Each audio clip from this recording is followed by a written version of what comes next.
Assalamualaikum warahmatullahi wabarakatuh.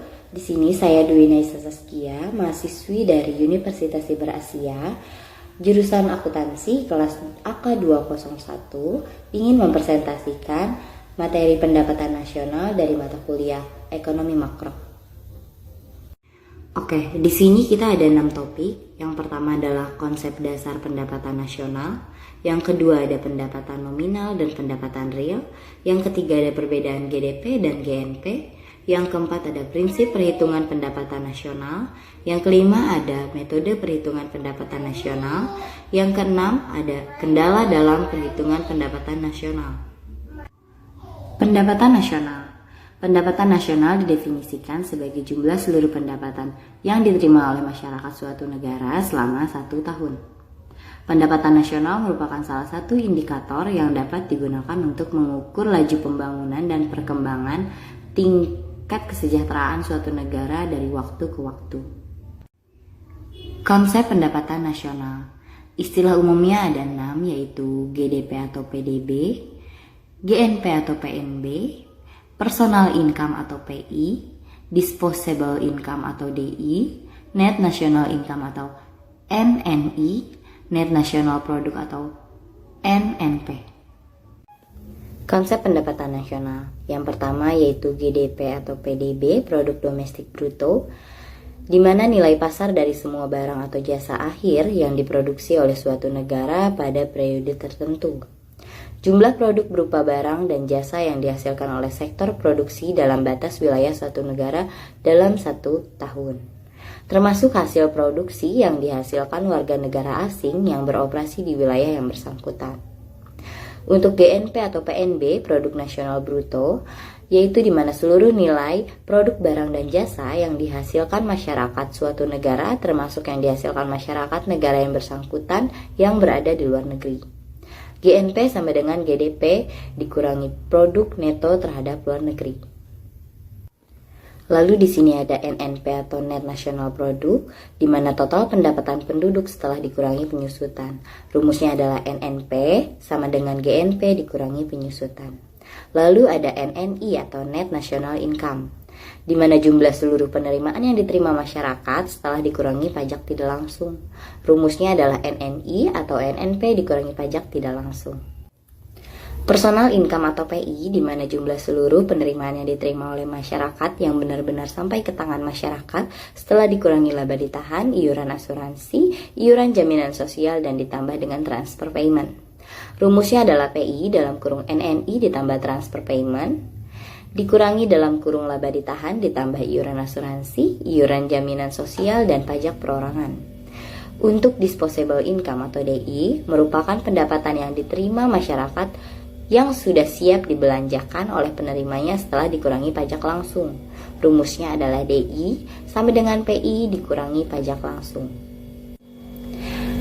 Mohon lihat gambar di samping saya. Di sini ada pola keterkaitan, di mana GDP pendapatan WNI DLN, pendapatan WNA DDN, GNP atau depresiasi, NNP pajak tidak langsung, pendapatan nasional atau NI yaitu subsidi laba ditahan pajak di atas laba. Personal income adalah pajak pribadi, disposable income. Lalu di sini mungkin teman-teman bertanya, apa sih perbedaan GDP dan GNP? Untuk GDP sendiri yaitu dihitung berdasarkan konsep kewilayahan, di mana menghitung pendapatan nasional dari jumlah seluruh produksi yang dihasilkan masyarakat, baik itu warga negara pribumi atau warga negara asing dalam suatu negara. Sedangkan GNP dihitung berdasarkan konsep kewarganegaraan, perhitungan pendapatan nasional dari jumlah seluruh produksi yang dihasilkan WNI, baik yang berada di dalam negeri ataupun di luar negeri. Untuk contohnya di sini saya akan berikan contoh, misalkan mobil-mobil yang dihasilkan oleh Ford atau perusahaan milik Amerika dari pabrik yang berada di Inggris masuk ke dalam GNP Amerika Serikat, tapi tidak masuk ke dalam GDP Amerika Serikat. Sebaliknya masuk ke dalam GDP Inggris tetapi tidak masuk ke dalam GNP Inggris. Nah, mungkin di sini juga teman-teman bertanya-tanya ya, tujuan perhitungan pendapatan nasional itu untuk apa sih? Ada 3 di sini yang akan saya jelaskan, yaitu untuk mengetahui tingkat kemakmuran suatu negara. Yang kedua adalah memperoleh tafsiran yang akurat terhadap nilai barang dan jasa yang dihasilkan. Yang ketiga adalah membantu membuat rencana pelaksanaan program pembangunan yang berjangka. Oke, sekarang kita akan masuk ke prinsip perhitungan pendapatan nasional. Final goods atau nilai barang jasa akhir. Dalam perhitungan GNP, nilai barang yang dihitung adalah seluruh nilai dari barang dan jasa akhir. Sedangkan barang antara intermediate goods tidak dihitungkan atau tidak diikutsertakan. Contoh, GNP akan memasukkan roti tetapi tidak memasukkan gandum. GNP akan memasukkan mobil tetapi tidak memasukkan baja. Value added-nya atau nilai tambahnya merupakan nilai selisih antara nilai penjualan perusahaan dengan nilai pembelian bahan mentah serta jasa dari perusahaan lain. Lalu di sini ada metode perhitungan pendapatan nasional. Yang pertama adalah pendekatan produksi atau production approach. Pendapatan nasional dihitung berdasarkan jumlah nilai akhir barang dan jasa yang dihasilkan oleh masyarakat dari masing-masing sektor ekonomi pada periode tertentu. Rumusnya adalah sigma P dikali Q sama dengan Y sama dengan dalam kurung P1 dikali Q1 plus P2 dikali Q2 plus P3 dikali Q3 dan seterusnya. Dari tabel di samping saya ini, secara aplikasinya untuk menghitung pendapatan nasional, pendekatan produksi dengan menjumlahkan produksi seluruh sektor ekonomi. Jadi di sini teman-teman tinggal jumlahin aja nih semua pendapatannya.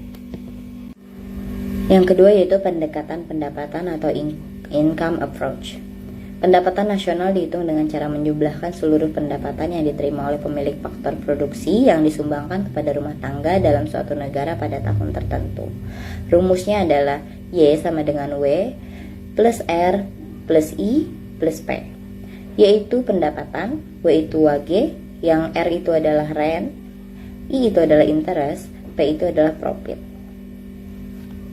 Yang ketiga adalah pendekatan pengeluaran atau expenditure approach, menjumlahkan seluruh pengeluaran yang dilakukan oleh semua pelaku ekonomi pada periode tertentu.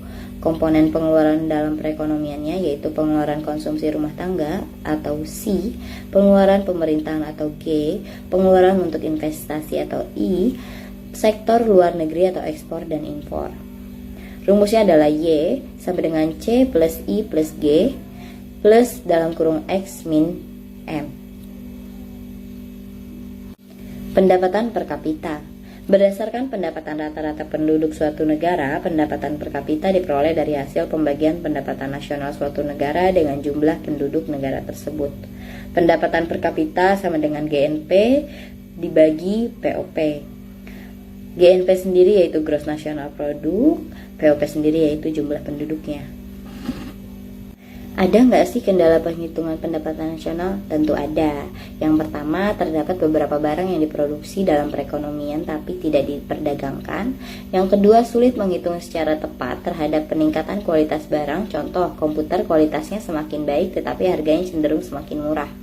Yang ketiga adalah tidak menghitung tingkat kriminalitas dan kerusakan alam yang ditimbulkan akibat aktivitas ekonomi. Yang keempat yaitu tidak masuknya transaksi yang terjadi di pasar gelap atau black market. Sekian presentasi dari saya.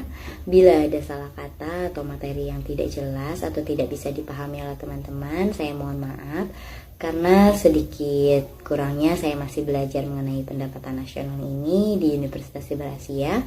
Terima kasih kepada dosen saya yang sudah memberikan materi dan semoga video ini bermanfaat bagi teman-teman semua. Wassalamualaikum warahmatullahi wabarakatuh.